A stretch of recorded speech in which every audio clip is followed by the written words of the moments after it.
Hello everybody. I'm very happy to resume these periodic seminars, and I hope that it will give room to fruitful discussions and help Ishfaq to improve the quality of his work. Today he will give a talk on the response time analysis of multi-frame mixed-criticality systems. Most of the time, most of the activities that we model in the embedded systems or embedded computing systems are by using either periodic or sporadic tasks. And some of these tasks are highly critical, so there is no room for meeting any deadline of these tasks, and some others are kind of best effort tasks. And probably the technique that Ishfaq is going to present today is how to make sure that those highly critical tasks don't miss the deadline. This model, one of the main models that use this approach is the one introduced by Vestal in the past decades. And now, referring to the multi-frame model, it can happen that in the activation of this task, it is allowable or it is possible to drop some jobs. Okay? If when the sequence of activation of the jobs of a given task is known, then we can also model this task with more accuracy. This model was introduced by, I think, Mock in the early 80s. So what Ishfaq is going to present is a work that received the Best Paper Award and the Outstanding Paper Award during the last ITNS conference in France. Yeah. And he will have around 30 minutes to entertain us on the subject. Thank you. Thank you very much, Martin. Thank you for the kind introduction. And I would also like to thank all the co-authors in this paper, because it was not possible to achieve such prestigious Best Student Paper Award without their contribution and without their efforts and their motivation, in fact. So the title of my presentation is Response Time Analysis of Multi-Frame Mixed-Criticality System. Here is a brief outline of my presentation. I'll start my presentation with motivation and contribution of the work, followed by a brief background of mixed-criticality system. Then I'll briefly discuss the system model which we have presented, and then afterward I'm going to discuss different schedulability analysis which we have presented for this specific extended mixed-criticality model. And then afterward I'm going to discuss the simulation setup which we have used for the evaluation of our proposed analysis. And finally, I'll conclude my presentation with the future work. Well, many real-time embedded system domains favor mixed criticality system, where tasks of different criticality can coexist on the same platform, such as avionics, automotive. The problem with these embedded system is that they require certification from the certification authority, and these certification authorities tend to be very conservative, and hence the assumption made by the certification authority are far more pessimistic than the system designer would typically use if those certification was not required. In order to reduce this pessimism, there are already few model of mixed criticality already presented, specifically static and adaptive one, which helps to reduce this pessimism while still guaranteeing the timelines of high criticality tasks. But still there exists another types of pessimism, and that comes from the task itself.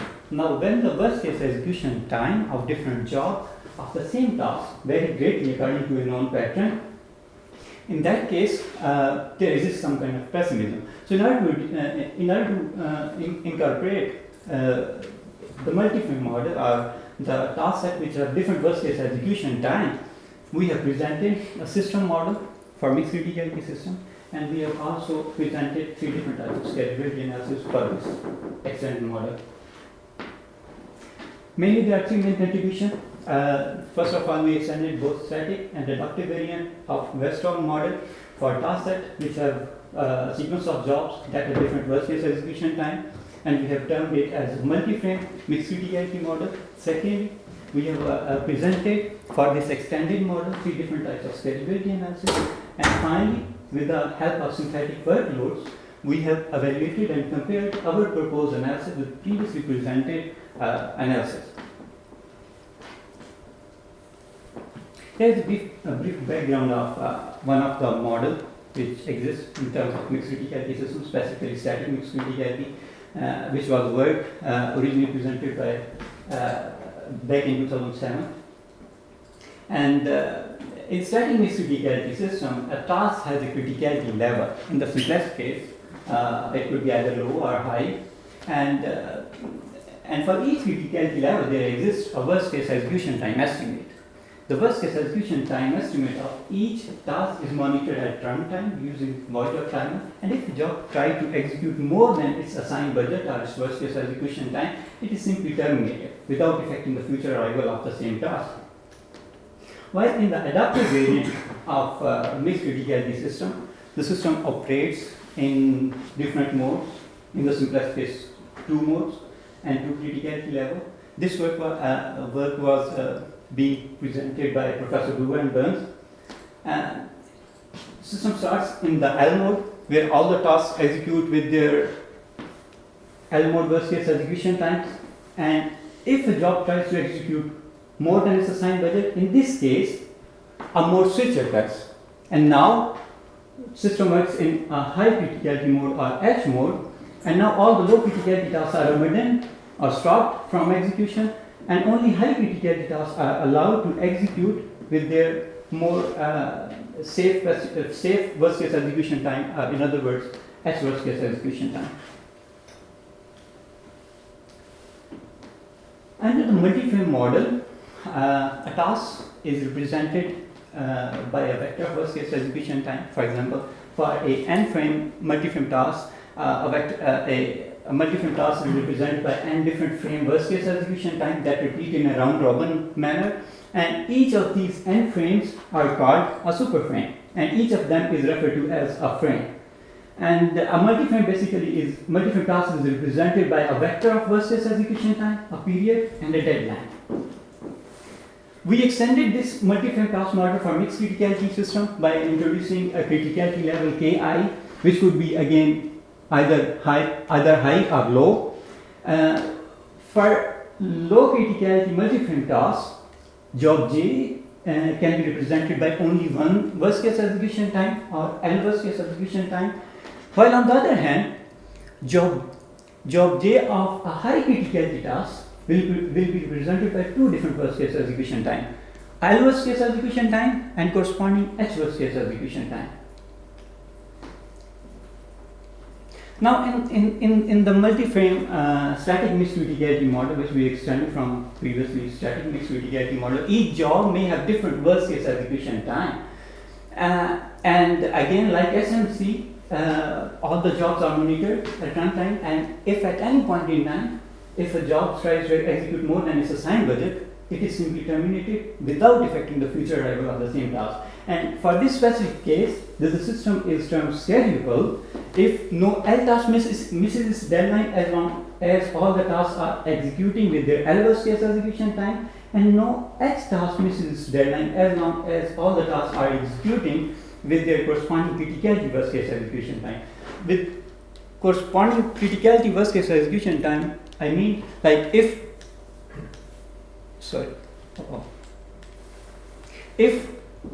the interfering task is a low criticality task, its L worst case execution time will be considered, and if the corresponding task, interfering task, is a high criticality task, its H worst case execution time will be considered.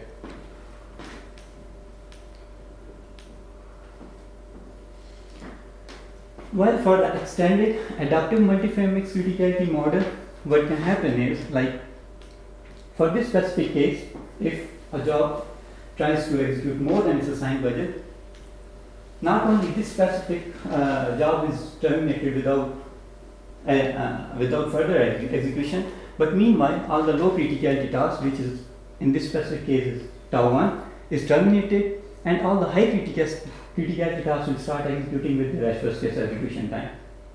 For this specific case, we need to check the schedulability of the system for all the 3 modes, L mode, H mode, and also the transition mode, in order to term it as a schedulable system. Now, in order to compute the interference caused by a multi-frame task, it is not very straightforward as we can do for the single frame model, like computing the number of jobs of an interfering task and simply multiplying it with the worst case execution time of first frame. Because in multi-frame tasks, the task is represented by a vector of worst case execution time, period, and deadline. And in this specific case, the phasing of interfering tasks, it also matters. Like for example, in this specific case, the time interval under consideration is 60, and for this specific case, there are 2 jobs of interfering tasks. But the amount of interference also depends which job will execute first.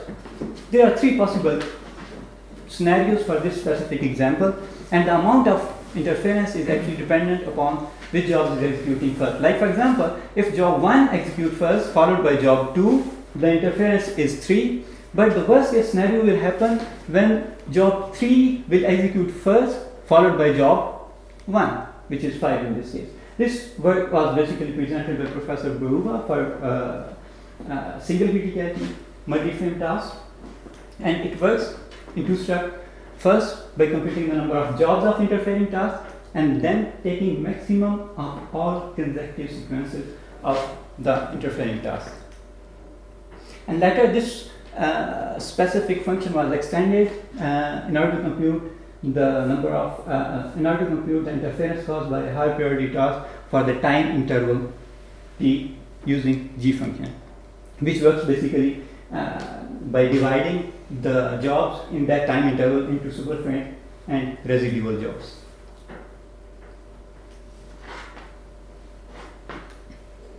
We extended this specific g function for mixed criticality again by introducing by defining a GL function which considers L worst case execution time of the interfering task, and it bounds the interference caused by all the higher priority tasks which are executing with their L worst case execution time, and GH function which bounds the interference caused by all the higher priority high criticality tasks which are executing with their H worst case execution time estimates.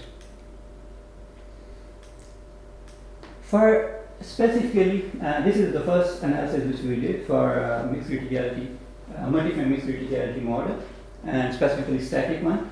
And like multi-frame model, in this specific case, there is only one mode of operation. But since tasks can have a low criticality or high criticality, so they can be executing either with L worst case execution time or a high criticality worst case execution time. So depending upon the task under analysis, the interference caused by all the higher priority tasks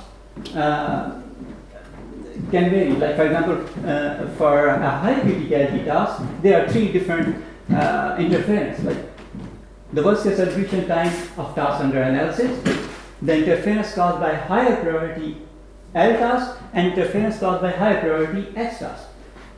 The interference caused by higher priority X task is incorporated by using GH function, which computes or bounds the cumulative worst case execution time of all the jobs of tau k for the entire worst case response time Ri. And the interference caused by all the higher priority L tasks is bounded by using GL function, which bounds the interference caused by all the higher priority L tasks for the entire worst case response time. The second analysis which we performed was adaptive multiframe mixed criticality response time bound, or RTB. For this specific case, it is assumed that all the low criticality tasks will interfere up to the L mode response time of tasks under analysis, and they will use their cumulative L worst case execution time for the L mode response time, and all the high criticality tasks they will execute with their H worst case execution time for the entire worst case response time of the task under analysis if it is interfered by a more switch. The pessimism in multiframe AMC-rtb is reduced by AMC-max, the third analysis which we presented, and for this specific case we consider explicitly the Morche instant S. However, for specifically adaptive multiframe mixed criticality, there exists another source of pessimism. And this time around, it's two subsequences. One before the mode change, and other one is after the mode change. For this specific case, the example which we have presented in this specific case, we are considering a time interval equal to 10 times the period of interfering task. And we are assuming that the mode change instant happens to be rightly in the middle. So there will be 5 jobs of interfering task before the mode change and 5 jobs after the mode change. The amount of interference and the interfering task which we are assuming is a 3-frame task. The amount of interference caused by the superframe task, it will not change no matter from whichever job we will start. But these residual jobs will add to the pessimism. And how this happens is, like, we can consider the amount of interference caused by these residual jobs both in the L mode and H mode separately by taking their maximum of consecutive jobs. But this is pessimistic. I'm going to describe the very same thing with the help of an example. This is the first scenario with which we can compute the interference caused by those residual jobs. And for this specific case, we are considering the jobs with the maximum worst case execution time for both L and H mode separately without considering their sequences. So for this specific case, the amount of interference for this specific case is 8.4. But there exists another way of computing this interference, and that is by also considering the phasing and the order of the tasks, of multiframe tasks. And for this specific case, there are 3 possibilities. First, like if job 1 and 2 is executing in the L mode, it will be always followed by job 3 and 1. And likewise, the other 2 exist. And finally, taking the maximum of all these worst case execution, of all these cumulative worst case execution time. So this was one way to reduce the pessimism for specifically adaptive multiframe mixed criticality mix. The experimental setup which we used consists of a Java tool which consists of 2 different modules. The first one consists of the task set generation module, and the second one where we implemented our proposed analysis. For the task set generation module, the task set was generated. The period of tasks were generated using long uniform distribution in the interval of 10 milliseconds to 1 second. And we assume the implicit deadline over analysis also hold for constraint deadline. For the L utilization of the first frame, we use U-uniform discard algorithm, and L worst case execution time of first frame was simply computed by simply multiplying inter-arrival time with the L utilization. For multiframe tasks, the number of frames was selected within an interval of 1 and alpha, where alpha is a user-defined parameter. And the L worst case execution time of all the other frames of a multiframe task was selected within an interval of first frame worst case execution time and beta times first L mode worst case execution time of first jobs. And their corresponding H worst case execution time was simply obtained by multiplying L worst case execution time with a scale-up factor k, which is again a user-defined parameter. And for each task set points, we generated 1000 random task sets, and we use oscillate for the priority assignment. There are a few of those results which I'm going to present, and for the evaluation purpose, we use weighted schedulability as an evaluation parameter, and basically this weighted schedulability parameter condenses 3-dimensional plots into 2 dimensions by giving higher weights to task set with the higher utilization. And for each of these parameters, there are 6 specific analyses which I'm going to discuss about. There are 3 on the top are the one which we have presented, and on the bottom are the previously presented frame agnostic analysis. And the first experiment was done by varying the H worst case execution time scalar factor k And as we increase H worst case execution scale-up factor, the requirement of H tasks in the H mode increases. And so the weighted scalability, overall weighted scalability decreases. And as we are increasing the H worst case execution time scale-up factor, since the scalability ratio is decreasing, and so is the difference among all different analyses, as you can see on this specific point. The second experiment was performed by changing the number of frames of each task, and as we increase the number of frames in each task, the potential for improvement for multi-frame tasks increases, because the possibility or the probability of tasks having worst case execution or having smaller worst case execution time increases. So as we increase our number of frames from 3 to 10, we can see that for all the multi-frame analysis, the weighted scalability is increasing. The third experiment was performed using worst case execution time variation parameter, parameter beta, and basically this parameter defines a lower bound between the smallest frame worst case execution time and the greatest frame worst case execution time of multi-frame tasks. And as we increase this specific parameter, the average execution requirement of all the frames of a multi-frame task increases. So we can see a decreasing pattern for all the multi-frame analysis. We also evaluated and compared our proposed analysis in terms of timing with the previously presented analysis, and the timing analysis was performed in terms of for different task set sizes, and these results are presented in seconds. And as we increase task set sizes, the timing requirement increases, and it's quite obvious because as we are increasing task set sizes, we have to perform the schedulability analysis for each of the tasks. And also, we observed that our proposed multi-frame AMC-max takes longer than all the other analysis, and our proposed multi-frame, all the other even multi-frame analysis takes longer than their single-frame agnostic, single-frame models. Well, in conclusion, we have presented, we have in fact extended mixed criticality, both static and adaptive variant of mixed criticality model for multi-frame task set. With multi-frame task set, there are different jobs of a task may have different worst case execution time, and this work was done for universal circular form. And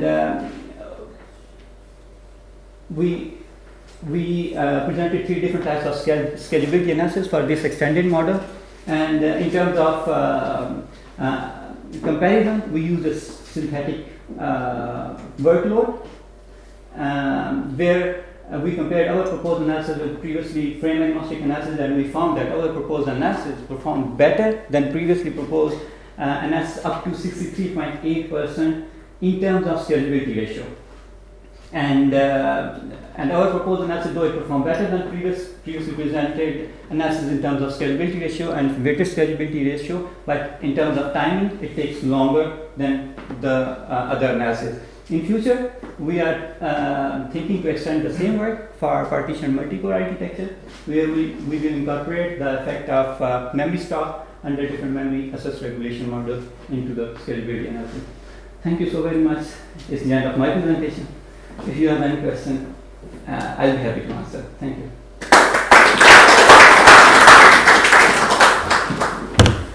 Muito obrigado. We have room for a few questions.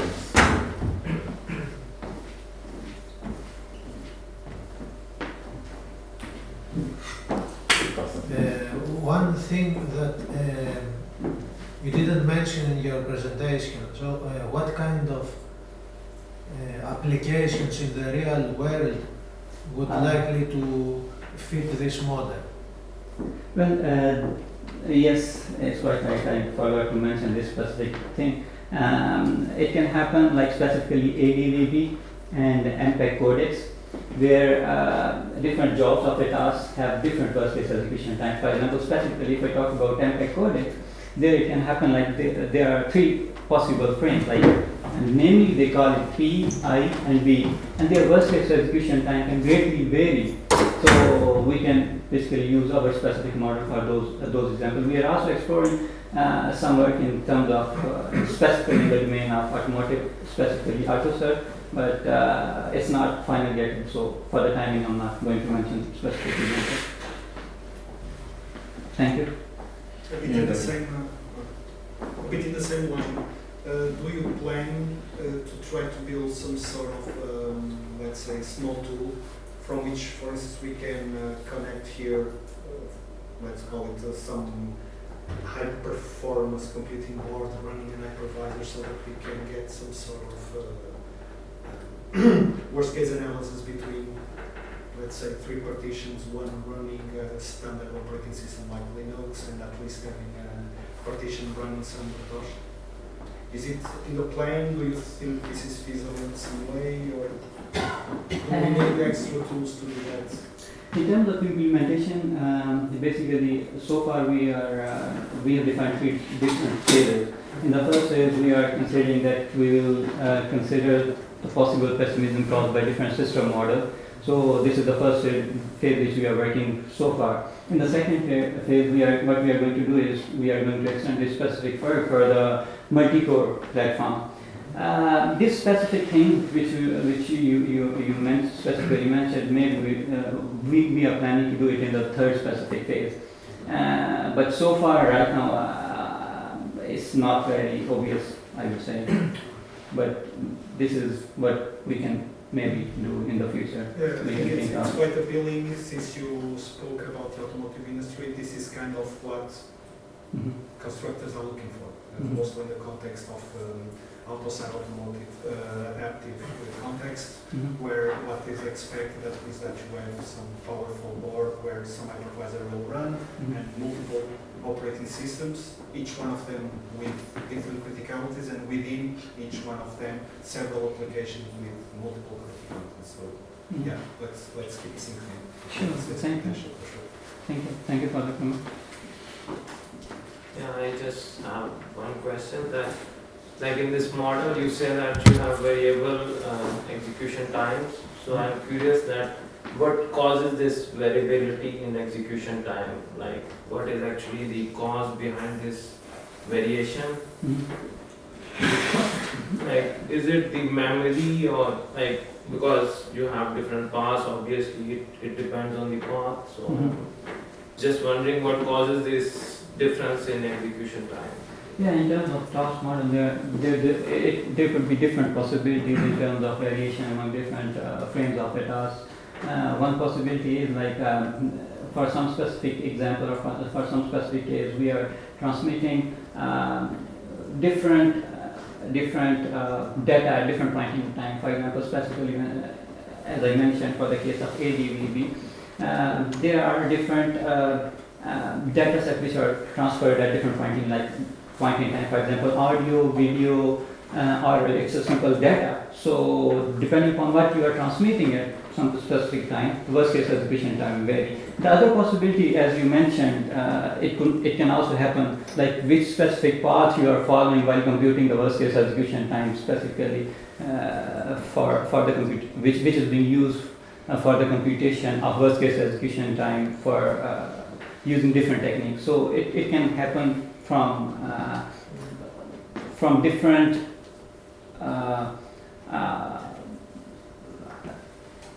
I would say it could be from the model which you are using, or it could be the way by which you are computing the worst case execution time. So it could be both. I hope you understand.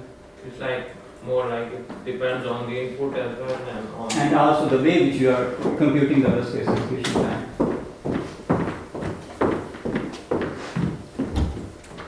I will put one question here.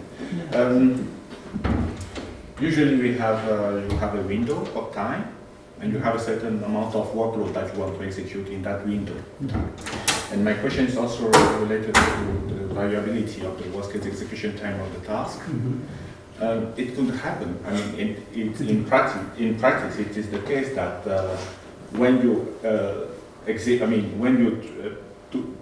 in order to trigger this mode change from low criticality to high criticality, you need to exceed some worst case execution, some execution time. And due to this variability, it could happen in that in the specific window of time that some tasks execute for less of the worst case execution time, and some other tasks execute for more of the worst case execution time, which in the end compensate. So, in your opinion, is it realistic to consider the mode change at task level or at system level? Is it more realistic to, I mean, in a realistic system, I think that it is understandable that a task can, even if it is a high criticality task, can exceed its worst case execution time, but because in that window of time, another task, maybe a low criticality task, has executed for less, in the end it compensates. And basically, what I understood from your question is like, we are mentioning like if a task executes more than another one is executing less. So if we put a check on the overall window, in that case, we may miss that specific thing. But if we put a check on each worst case execution time of the task and the analysis, so what will happen, even if a single job of a task can execute more, we can detect that, right? So we are not putting the specifically we are not putting the check on specific window. We are putting a check on each job worst case execution time, and if any job executes more than its worst case execution time, we are going to switch. But if it executes less, it's good. I mean, it will not affect the other jobs of any task, I guess. Yes, very nice. But the thing is that when you put the check at each specific task, when you move to the high criticality mode, you increase all the worst case execution time of the task. So you are more pessimistic. The following analysis is very pessimistic. Right? Whereas when you put the check at system level, you are way less pessimistic. Isn't it? Yeah, the problem is how do you do the check in system level? That's the big problem. I think this is a big problem that I have with these mixed-criticality systems. Yeah, but the problem is how are you going to do the check at the system level? Because then you can't just take into account the worst case execution time, but you have to take into account the deadlines. Exactly. So it's an interesting issue, but the solution is not immediate. I mean, over here it's immediate. You're just calculating the execution time, so this is simple to implement. So that's interesting. Yeah. It has to be done on the fly. You have to keep track of. Of course, it has to be done on the fly. You have to do it fast. Exactly. I mean, there's lots of other work done in Slack, trying to use up Slack and so on. So. But it's a good direction that you bring up. So my question is, when do you go back to low criticality? So you changed from low to high, but at some point you must go back to low, right? What is the decision point? Basically, in this specific work, we only consider two modes and two criticality level. We can switch from low criticality to high mode, but we have, though there exists some work which consider that. But you never go back from high to low. We don't go back to low criticality But again. it must, in a real world situation, that must occur. You don't switch to high and then keep on in high, right? So I don't know, maybe there is. Yes, I think it's a very good suggestion, I believe. And there are, as I mentioned, there already exists some work which specifically in terms of fault tolerant system, which can basically, what they can do is they switch from, when they are executing in H mode, after a certain point in time they can go back to low criticality as they switch from low criticality to high criticality mode. So they can also go back to low criticality. So maybe, so far we are working on this specific aspect, but in future maybe we will also be working with different modes and different models of mixed criticality, and this could be one of the work maybe in future. Thank you. Maybe one last question then. Here you implicitly consider constraint deadlines. Yeah. How difficult do you think would be to extend the work to arbitrary deadlines? Yes, thank you. And I mean, basically, this is one of the problems that you face in the multi-core settings, where, say, to two tasks want to access the memory, although they are constrained deadline. But in that during that time, they are competing at the memory level. Are you completely stalling the core, or what would you do? That's a good question, I guess. When we extend from constrained or implicit deadline to arbitrary one, there are some certain other issues as well, like and we already worked on this specific issue, and we have already submitted one of specific work in real-time system journal. But the only thing which I would like to talk about is specifically when we are working with arbitrary deadline, we know that the worst case does not happen only for the critical release. Like we need to check for the entire busy interval. Like it's quite possible at one point in time more than one jobs are active at any point in time, because the deadline is less than the period. So we did work on that, and there are some interesting results. Maybe we can discuss in another seminar series. Maybe. Okay.